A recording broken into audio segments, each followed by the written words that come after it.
I'm Ollmann Saphire. I'm a professor at the Scripps Research Institute, and I was also a Scripps graduate student. My lab has two focuses. Most of what we do, and what we do in La Jolla, is molecular biology and molecular structure.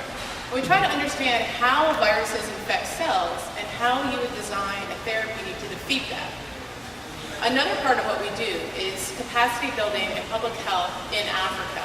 So we have a laboratory and hospital ward combination in Kenema, Sierra Leone. This is now the epicenter of the Ebola virus outbreak, where we're diagnosing cases, treating patients, and doing multidisciplinary research from molecular biology to genetics.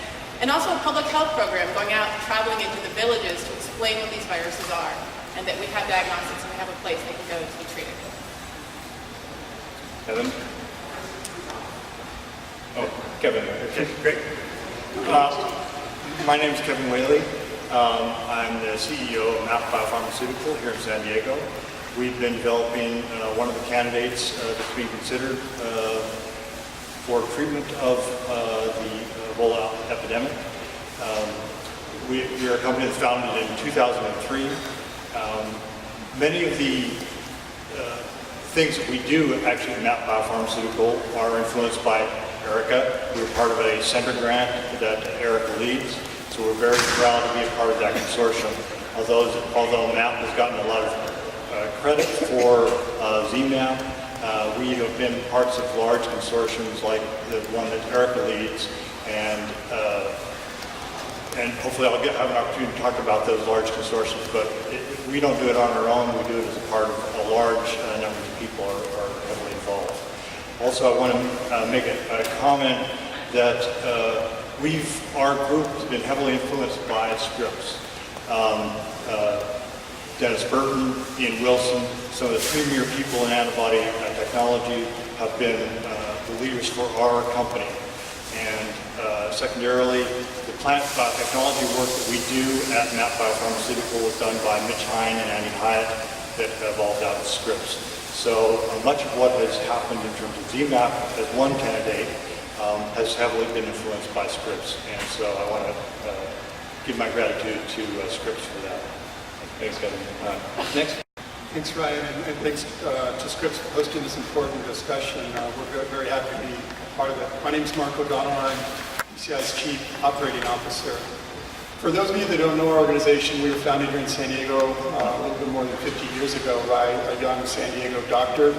He traveled and worked in Mexico and was involved in saving the lives of 2 infant children that were dying of pneumonia. And it was this particular experience that led him to leave his practice and start our organization. Now, 53 years later, PCI is working in 16 countries around the world, and we have more than 600 staff. Our mission is to prevent disease and improve community health, essentially helping others help themselves. We work directly with communities to find real solutions to these problems. As a result, we hope that they can then in turn live a life of hope, health, and self-sufficiency. Our program in Liberia is a great example of our work around the world. We've been in Liberia for 4 years and working with partners there, and we work in several areas. We work with mothers to increase and improve the nutrition of their children and their family's nutrition. We work with farmers to increase production and therefore family income. We work with community water associations to ensure access to clean water. And we also work with women, community, and help prepare disaster management teams to respond to emergencies just like this one. In March, when the Ebola outbreak occurred, we were in a great position because of our staff on the ground to transition from our day-to-day development work to begin to respond to the outbreak. Our partnerships and our long-standing work with the Ministry of Health and local communities really allowed us to do this. I was in Liberia in April, and I would have to say that at that time, it was certainly seen as an emergency by county, which would be our state, county health officials at that time. But since that time, it's definitely turned into a crisis, a dire crisis.